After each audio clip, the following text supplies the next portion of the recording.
누가복음 23장입니다. 23장에서는 1절에서 5절에는 빌라도에게 신문을 받으신 것에 대해서 얘기하고 있습니다. 이것은 마태복음 27장, 11장, 마가복음 15장에 설명드렸고요.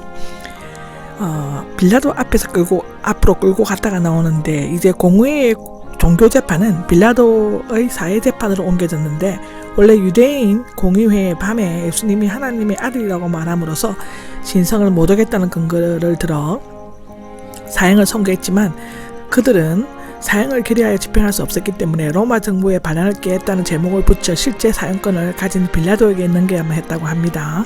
그런데 누가는 산헤드린의 밤에 사형을 선고한 것에 대해서는 침묵하고 베드로가 부인한 사실만을 다루고 있습니다. 아마도 누가는 그 사실에 대해 전혀 듣지 못했거나 아니면 그런 결정이 아무런 효력이 없음을 알고 있었기에 생략할 수 있을 것이라고 추측하여집니다. 2절에 보면 고소하여가 나오는데, 그들은 세 가지를 고소했습니다. 첫째는 민족을 그릇된 길로 인도한다. 둘째는 가이사에게 세금을 내지 못하게 한다. 셋째는 자신의 그리스도로 곧 왕이라고 주장한다는데, 마지막 둘째와 셋째는 반역죄로 여길 수 있는 것이었습니다.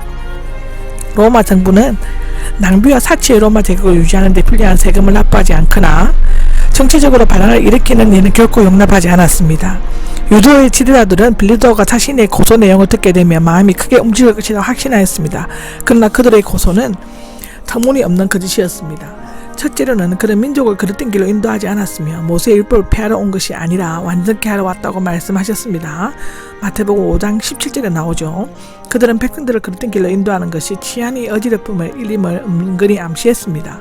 두 번째, 그는 가이사에게 세금을 내지 못하게 한 일이 없으며 오히려 가이사의 것은 가이사에게 바치라고 누가복음 20장 25절에는 말씀하셨습니다.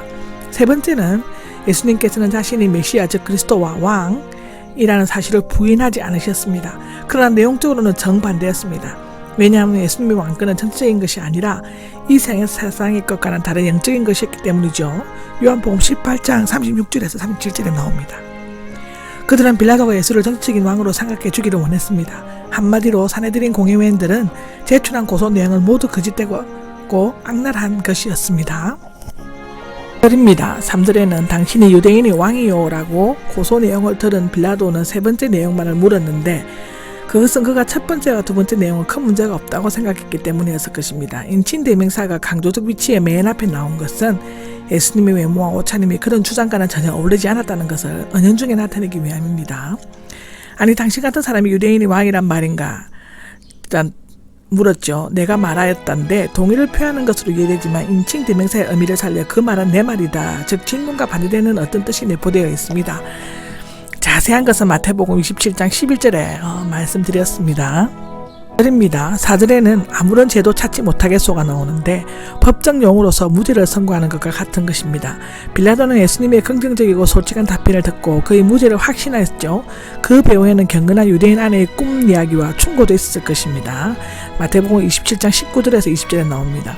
빌라도는 올바르게 판단했지만 자신의 총동직을 지키려는 정치적인 야심과 소심하고 우유부단한 성격 때문에 중대한 가오를 범하고 역사의 중죄인이 되고 말았습니다. 5절입니다. 더욱 강력히 주장하기를 나오는데 이곳에만 나오고 있습니다. 미알령은 계속적으로 강하게 주장한다는 뜻이 있습니다. 선동하고 있습니다인데 지진이란 말에서 유래되었으며 앞뒤로 쳐들고 흔들다의 뜻이라고 합니다. 바울과 실라도 같은 제명으로 고발되었는데, 그들은 그릇된 길로 인도하다를 선동하고 있습니다로 바꾸어서 로마 정부가 가장 경계하고 두려워하는 반란 행위에 적용시켜 끝까지 자신들의 주장을 관철시키려고 했습니다. 6절에서 12절에 보면 예수님께서 헤롯 앞에 서신 기사는 특히 누가복음과 사도행전에서 헤롯 가문에 대해 큰 관심을 보이고 있는 누가만이 언급하고 있습니다. 6절에는 이 사람이 갈릴리 사람이냐 물었는데, 무리들이 갈릴리에서부터라고 하는 말을 들은 빌라도는 갈수록 곤란해지는 문제에 대해 판결해야 하는 책임을 피할 수 있는 철호의 기회를 포착하였습니다. 당시 갈릴리 사람은 시골댁이 촌놈이라는 뜻을 포함한 갱멸적인 지언으로 사용되었다고 하는데요. 아마도 빌라도는 예수님을 시골에서 올라온 정년쯤으로 대수롭지 않게 생각했던 것처럼 보여집니다. 그는 예수님이 갈릴리아 사람임을 확실한 후 헤롯에게로 보냈습니다. 7절에는 예수님 당시 헤롯 안디바는 갈릴리와 베레아 지방을 다스렸던 분봉왕으로서 헤롯디아와 간통하였고 세례자 요한을 죽였으며 예수님이 기적 행함을 듣고 요한이 살아난 것으로 생각할 만큼 미신에 사로잡힌 자였다고 마태복음 14장, 마가복음 6장, 누가복음 3장에도 얘기하고 있습니다. 그는 예수님도 죽이려고 했는데 예수님께서 헤롯의 거주지가 있는 디베리아에서 설교하였다는 기록은 없습니다. 아마도 그는 유월절을 지키기 위해 예루살렘으로 와서 아사모네아 궁에 머물렀을 것이라고 기록합니다. 8절인데요. 매우 기뻐하였답니다. 그가 예수님을 만나려고 한 것은 요한을 죽인 죄책감에서 비롯된 호기심 때문이었을 것인데 그는 예수님께서 행하시는 기적을 보고 그것을 확인하고 싶었을 것입니다. 9절에는 아무런 대답도 하지 않으셨던데 예수님은 간약한 통치자가 도움을 주려는 것이 아니라 쓸데없이 호기심과 허영심을 만족시키기 위해 질문하는 것에 관심을 보이지 않으셨습니다. 아무런 대답도 하지 않으셨다는 진실치 않은 질문의 침묵이 최선의 답변이 될 수 있습니다.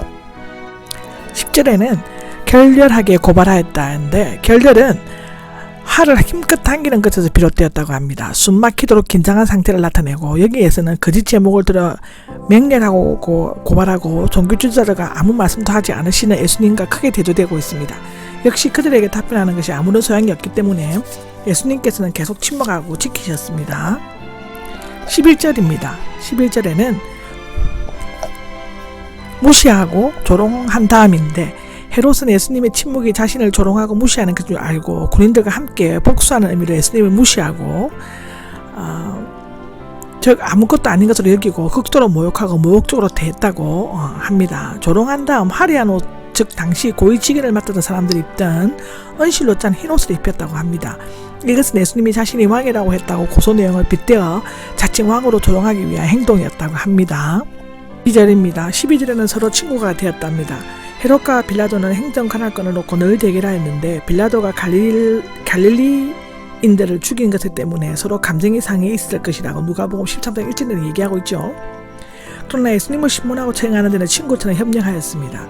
이것은 의인을 죽이는 일에 악인들이 손잡고 저주받을 화예요. 사탄의 세력들의 사악한 연합이었다고 성경은 기록합니다. 13절에서 25절은 예수님께서 사형 판결을 받으신 것에 대해서 마태복음 27장, 마가복음 15장, 요한복음 18장에 언급을 했습니다. 14절을 보면 당신들이 고소한 죄를 하나도 찾지 못하였소가 나오는데 유대인들은 2번 헤롯은 1번, 빌라도는 2번 예수님을 신문했지만 죄를 찾지 못했습니다. 그의 결론은 예수님이 사형을 당할 만한 죄를 하나도 저지르지 않았다는 것이었습니다.